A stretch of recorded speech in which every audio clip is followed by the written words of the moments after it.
électorale, bonjour. Je vous appelais concernant les futures élections présidentielles. Voilà, parce que j'ai commencé à voter en 2007. J'ai été bien sûr très déçu. Je me suis fait avoir comme bon nombre de Français. Maintenant, je n'y crois plus du tout. Et vraiment plus du tout alors que je suis encore jeune. Et j'aimerais avoir votre avis sur la question. Faut-il voter? Faut-il aller voter pour quelqu'un en particulier?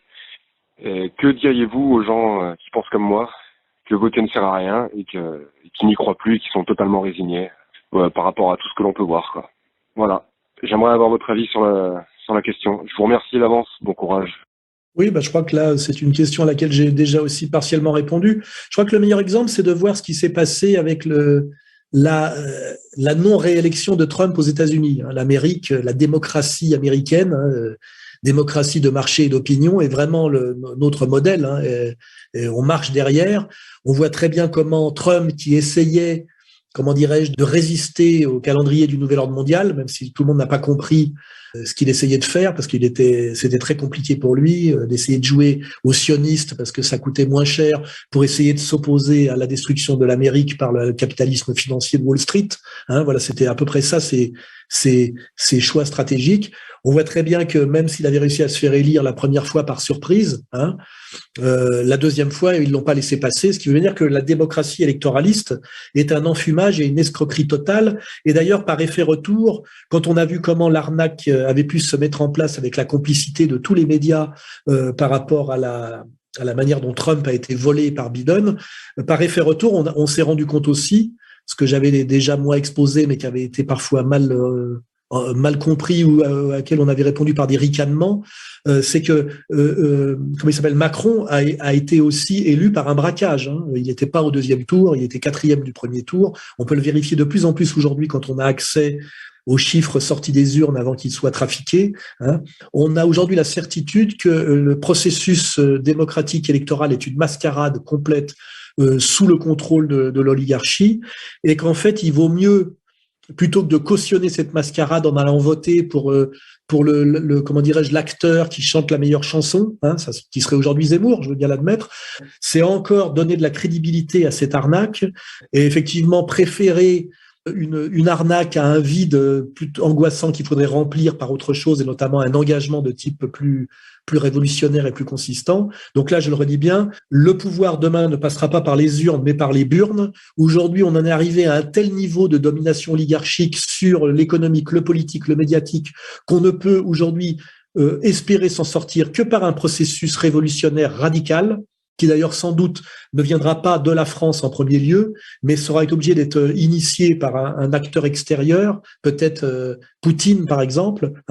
Donc là, je le redis très très clairement, tous ceux qui croient aujourd'hui que l'avenir de la France et l'avenir du peuple représenté, ce qui s'appelle la démocratie, passe par les élections, sont non seulement des couillons, mais des couillons contents de l'être. Voilà, c'est les ravis de la crèche, parce qu'en réalité, ils ont tous les moyens de le comprendre. Ils se sont fait enfumer depuis, on va dire, depuis l'éviction de Gaulle, en gros, pour être gentil.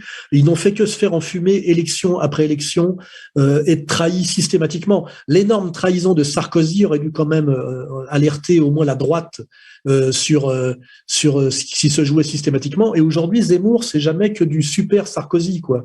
Et alors, voilà, après, je vous dis, il y a des gens qui veulent continuer à jouer, quoi, qui veulent, comme des gens qui veulent continuer à regarder le football. Bon, moi, je préfère les gens qui regardent le football plutôt que les gens qui votent, d'ailleurs, parce que moi, le football prétend pas à grand chose de plus que ce qu'il est comme en tant que spectacle, voilà. Donc, je ressors ma phrase. Le pouvoir demain ne passera pas par les urnes, mais par les burnes. Effectivement, l'urne, c'est encore, même Schwartz était capable de le dire, une délégation, c'est-à-dire un aveu et une expression d'impuissance. Et c'est quelqu'un qui vote aujourd'hui, c'est quelqu'un qui aime se faire mettre d'une certaine manière, parce que il se fait mettre, mais quand même il y a un peu d'amour. Vous voyez, c'est un peu l'idée que finalement, comme l'homme a besoin d'affection, finalement, quand il reste plus que se faire sodomiser, il préfère encore se faire sodomiser que de se passer d'amour. Voilà, c'est à peu près ça aujourd'hui, pour moi, la définition des droitards qui vont aller voter Zemmour. C'est qu'ils préfèrent se faire enculer plutôt qu'il se passe rien. Voilà, ça serait vulgairement, ça serait ça. Et d'ailleurs, ça va être ça. Et c'est déjà ça. Quand on voit comment Zemmour traite les types d'extrême droite qui ont cru que grâce à lui, ils allaient revenir aux affaires. Je ne vais pas encore reciter les mêmes crétins. On a notre Nietzschéen de service, là, qui, à mon avis, en ce moment, ne sait pas trop comment se positionner. Le petit Rochdy, voilà. Donc là-dessus, soyons clairs. Moins les gens voteront, plus la mascarade démocratique s'effondrera sur elle-même, plus on aura des chances de pouvoir tenter de la remplacer par autre chose. Et cette autre chose ne peut être qu'un processus révolutionnaire, radical, sur des valeurs anti-frivoles. Voilà, c'est-à-dire la question du rapport capital-travail, la question de la civilisation au sens le plus fondamental.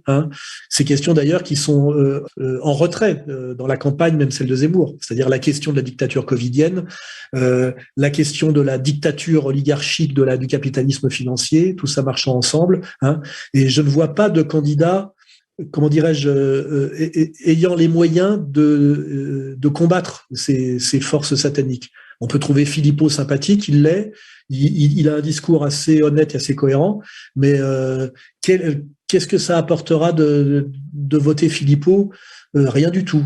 Et moi, je pense que l'électrochoc, ça serait plutôt une abstention à 80%, voire même, je dirais, des commandos aujourd'hui en disant mascarade électorale, escroquerie démocratique, ça suffit. Vous voyez, ça serait ça les vrais slogans et la vraie virilité politique. Et tout ça, c'est pas le zémourisme. Le zémourisme, c'est l'inverse.